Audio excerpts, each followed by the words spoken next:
बोल जयकारा बोल मेरे श्री गुरु महाराज जी की जय। सौभाग्यशाली गुरुमुखो, रज्जब साहिब जी को छोटी आयु में ही संत दादू दयाल जी की संगति का परम लाभ प्राप्त हुआ।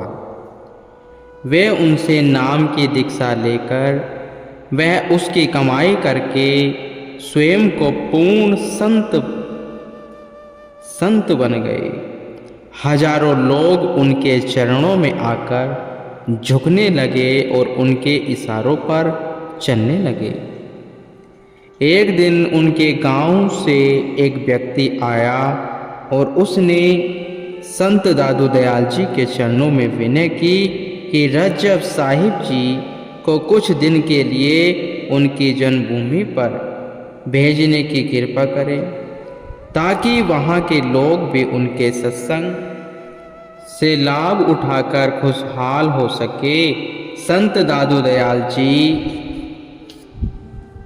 जी ने प्रसन्न चित्त से रज्जब साहिब जी को हुक्म किया कि आप कुछ एक दिनों के लिए अपनी जन्मभूमि पर जाकर सत्संग कार्य करें। आज्ञा पाकर रज्जब साहिब जी वहाँ से चल दिए और गांव के मुखिया से मिलकर अपनी जन्मभूमि पर सत्संग किया। हजारों की तादाद में लोग एकत्र हुए। उस सत्संग में उनका भाई वह उसकी पत्नी भी सम्मिलित हुई। उनके भाई की पत्नी बहुत ही उग्र स्वभाव की थी। यदि भाई जरा सा भी उसके विरुद्ध चलता तो कोहराम मचा देती। भाई उसके ऐसे स्वभाव के कारण परेशान भी रहता था। जब सत्संग श्रवण करके दोनों पति पत्नी वापस लौट रहे थे तो पत्नी ने पति से कहा कि आपने अपने भाई की शान देखी। लोग कैसे उनकी चरण रज पाने को आतुर थे और एक तुम हो जिससे कोई दो शब्द बोलने को भी राजी नहीं होता। मायूस हो पति ने कहा, जन रज्जब को संपदा गुरु दादू दीना आपे, जन भकानु पर आप दा वह तुद सेवा प्रताप है।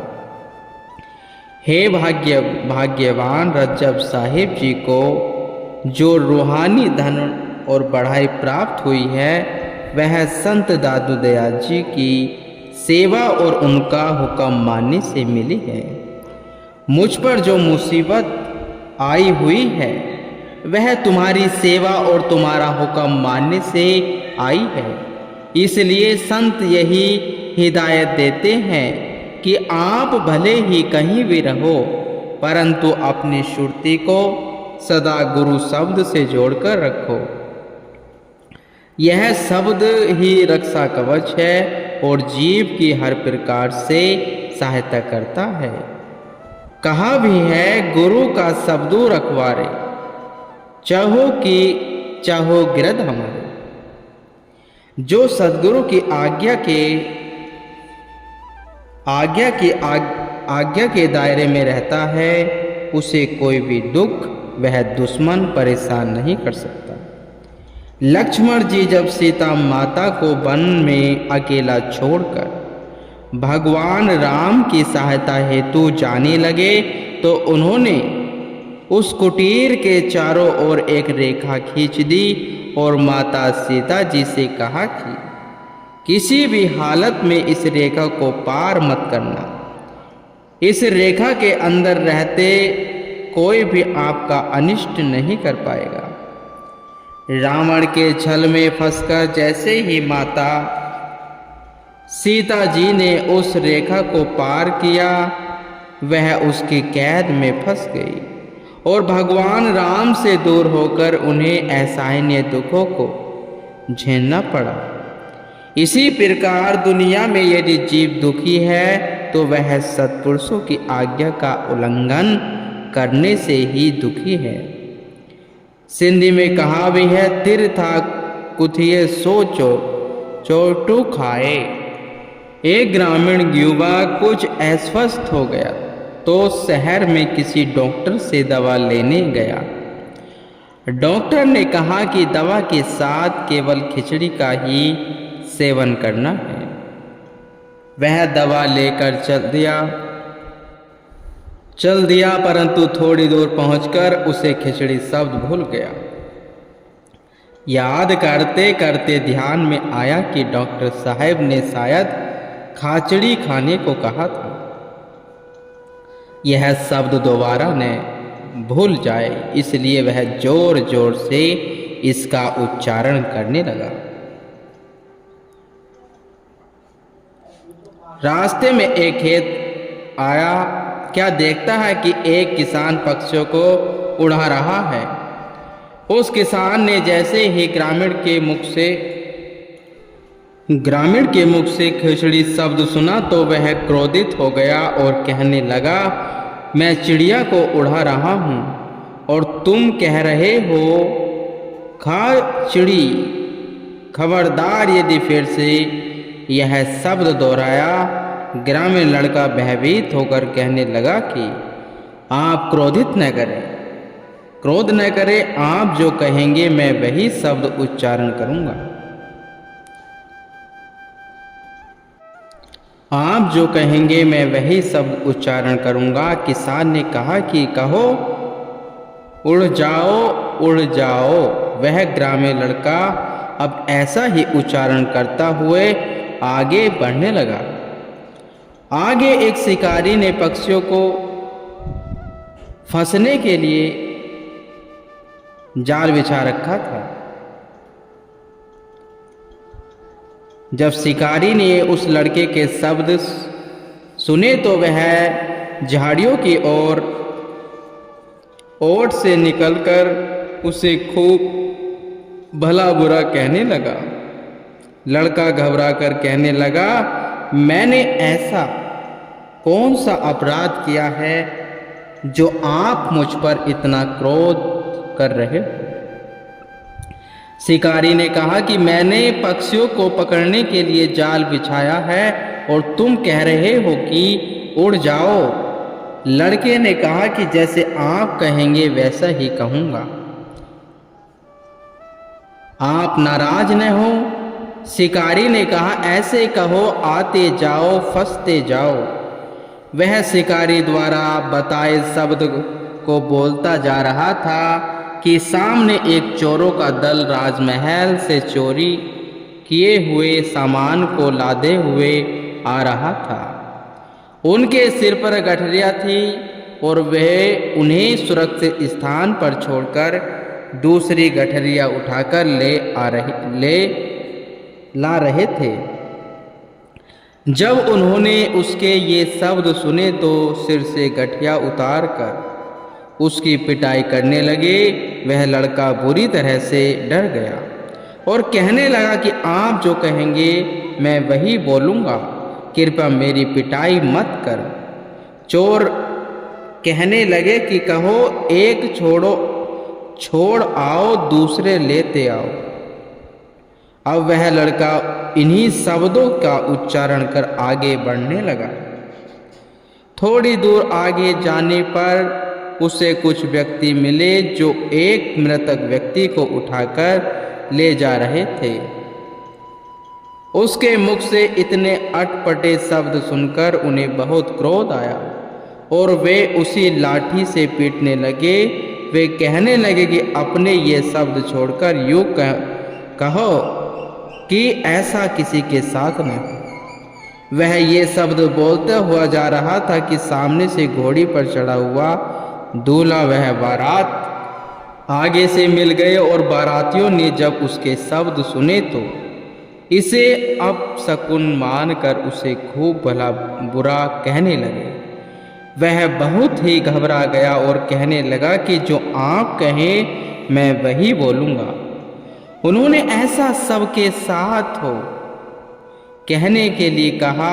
उसके समय का दौर अभी अच्छा नहीं था, क्योंकि ये शब्द उच्चारण करता हुआ वह कुछ ही दूर गया था कि सामने एक घर में भयंकर आग लगी हुई थी। एक तो वे वैसे ही बहुत परेशान थे और ऊपर से वह बोल रहा था कि ऐसा सबके साथ। उन्होंने आवेश में आकर उस लड़के के मुंह पर 2-4 चपत जड़ दी और कहने लगे कि जहां आग लगी है देखो वहां तुरंत बुझाने के लिए जाओ। संयोग से 4 कदम आगे चलने पर एक कुम्हार की भट्टी मिली जिसमें बहुत यत्न से कुम्हार ने अभी आग लगाई थी। आग देखकर वह शीघ्रता से दौड़कर एक डंडा उठा लाया और ठाठा करके उस आग को बुझाने लगा। डंडे की चोट से भट्टी में पड़े सभी बर्तन टूट गए। अपना नुकसान हुआ देखकर कुम्हार चिल्लाया और क्रोध में भरकर कहने लगा कि अब मैं तुम्हें नहीं छोड़ूंगा। आज दो तुम्हारी खिचड़ी बना कर रहूंगा। वह लड़का बोला, भाई बस इसी एक शब्द को भूलकर मैंने इतना कष्ट सहा। फिर उसे अपनी सारी आप बीती सुनाई। कुम्हार ने दया करके उसे छोड़ दिया।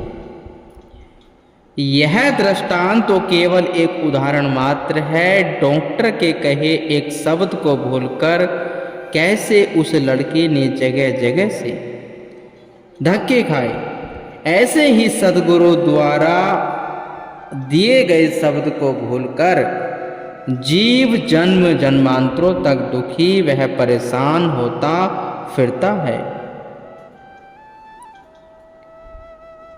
सतगुरु दिए गए एक शब्द को जो जीव नहीं सुमरता वह बार बार कुकर की योनि में जन्मता है और कई जन्मों तक उसे नीच घर में वास मिलता है। जो सद्गुरु द्वारा दिए गए सार शब्द को अपने हृदय में बसाता है वह जन्म मरण के चक्कर से बचकर मुक्ति वह मोक्ष प्राप्त कर लेता है। इसी शब्द की महिमा का वर्णन करते हुए सतगुरु फरमाते हैं, मेरे हृदय में सतगुरु का पावन नाम बसता है, इसलिए मैं दोबारा जन्म मरण के चक्कर में नहीं आऊंगा। सतगुरु की शरण में आकर उनके द्वारा दिए गए नाम की कमाई करने का इतना लाभ है। सतगुरु से विमुख होकर उनके नाम को भुला देने से जीव कई जन्मों तक नीच योनियों का शिकार बना रहता है। इसलिए प्रत्येक प्राणी को यही अच्छी तरह से सोच समझ लेना चाहिए कि उसे नाम जपकर 84 से मुक्ति पानी है अथवा नाम को विस्मृत करके नीच योनियों में भटकना है। संत सद्गुरु जीव को सचेत करते हुए कथन करते हैं, बहुमूल्य अमोलक रत्न है, महिमा इसकी महान, जिसने जाना मूल्य को वारा उस तन वह प्राण। महापुरुष फरमाते हैं, जीव से यदि पूछा जाए कि वह नित्य शांति का तलबगार है, क्षणभंगुर है, सुख शांति का है, तो हर जीव की मांग नित्य शांति की ही होगी। उसे यह विचार करना चाहिए कि शरीर नित्य रहने वाला चीज नहीं है, आत्मा अजर अमर और नित्य है, इसलिए नित्य शांति आत्मिक उन्नति से प्राप्त होती है। आत्मिक उन्नति गुरु भक्ति और शब्द की कमाई से प्राप्त होगी। यदि कोई चाहे कि उसे बिना कोई नेक कर्म किए ही खुशियों का भंडार मिल जाए तो ऐसा संभव नहीं है। किसी ने पहुंचना हो पूर्व ओर और चलता जाए पश्चिम की ओर तो वह मंजिल को पाने की अपेक्षा मंजिल से दूर होता चला जाएगा। आखिर में पश्चाताप के सिवा कुछ भी हाथ नहीं आएगा। इसलिए गुरुमुखों को सत्संग, नाम, अभ्यास व सेवा के विचार दृढ़ करने चाहिए, जिससे आत्मा को राहत व सुख मिल सके। नाम का व्यापार ही सच्चा व्यापार है। विषयों से तीनों द्वार बंद करके अपने हृदय में नाम की ज्योति जगा लो, उन गुरुमुखों का जीवन सफल हो। जो नाम की कमाई करके खुशनुमा ज़िंदगी व्यतीत करते हैं। गुरुमुखो।